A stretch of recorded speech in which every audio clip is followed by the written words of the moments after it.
오늘 새벽 삼성 이재용 부회장에 대한 구속영장이 기각됐습니다. 이 법원은 430억대 뇌물을 제공한 이 부회장의 혐의에 대해 법리적 다툼의 소지가 남아있다고 판단했습니다.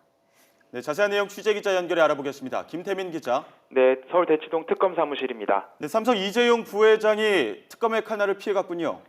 네, 그렇습니다. 법원은 조금 전 새벽 4시 50분쯤 삼성 이재용 부회장에 대한 구속영장을 기각했습니다. 이 부회장에 대한 구속 전 피의자 신문이 열린 것이 어제 오전 10시 반이었으니까 무려 18시간이 넘는 장고 끝에 나온 결정입니다. 기각 사유도 상당히 깁니다. 일단 법원의 입장을 바로 전해드리면 뇌물 범죄의 요건이 되는 대가 관계와 부정한 청탁 등에 대한 현재까지의 소명 정도, 각종 지원 경위에 관한 구체적 사실관계와 그 법률적 평가를 둘러싼 다툼의 여지, 관련된 조사를 포함하여 현재까지 이루어진 수사 내용과 진행 경과 등에 비춰볼 때 현 단계에서 구속의 사유와 필요성, 상당성을 인정하기 어렵다는 겁니다. 어제 신문에선 특검과 삼성 측 변호인단이 무려 4시간 동안 치열한 법리 공방을 펼치기도 했는데요. 결과적으로 법원은 이 부회장 측의 손을 들어줬습니다. 법원은 430억대 뇌물을 제공했다는 이 부회장의 혐의에 법리적 다툼의 소지가 남아있다고 판단했습니다. 특검이 이 부회장에게 적용한 430억 원 뇌물 제공 혐의의 증거에도 어느 정도 빈틈이 생긴 셈이라고 볼 수 있습니다. 이에 따라 이 부회장은 잠시 뒤 서울구치소를 빠져나와 집으로 돌아갈 예정입니다.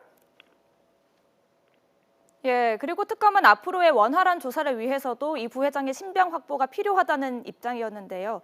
그렇다면 앞으로 특검 수사 어떻게 될 것으로 보입니까? 네, 출범 초반부터 거침없는 행보를 이어온 특검팀은 수사에 차질을 빚게 됐습니다. 예상보다 빨리 삼성 뇌물 수사를 마무리 짓고 이 부회장에 대해 구속영장을 청구한 특검팀의 승부수가 사실상 실패한 겁니다. 이로써 거침없던 박영수 특검팀의 행보엔 제동이 걸릴 수밖에 없을 전망입니다. 우선 구속영장 기각으로 그동안 특검이 자신해온 뇌물 혐의 정황에 빈틈이 생겼습니다. 따라서 이 부회장의 구속을 징검다리 삼아 내달 초로 정해놓은 박근혜 대통령에 대한 대면 조사도 차질을 빚을 전망입니다. 아울러 미르와 K스포츠재단에 낸 출연금을 뇌물로 볼 수 있을지에 대한 의문도 남았습니다. 따라서 롯데와 SK 등 다른 대기업에 대한 수사도 그 순서를 밟지 못할 공산이 큽니다. 국민의 기대 속에 출범한 특검이 처음 맞은 고비를 어떤 방식으로 극복할지 향후 행보가 주목됩니다. 네, 김태민 지금까지 기자. 특검 서울시에서 YTN 네, 김태민입니다. 김태민 기자. 네, 네, 지금 현장 분위기는 어떻습니까? 지금 뭐 기각이 될 것이냐, 부결될 것이냐 이런 분위기 속에서 뭐 다른 기자분들도 마냥 보면서 상황을 지켜보고 있었을 텐데 지금 현장 분위기는 어떻습니까? 지금 일단 현장에서는 큰 반응이 보이지 않고 있습니다. 새벽 늦은 시간에 영장이 기각됐기 때문에 아직 기자들은 그에 대한 반응을 딱히 보이고 있지는 않은데요.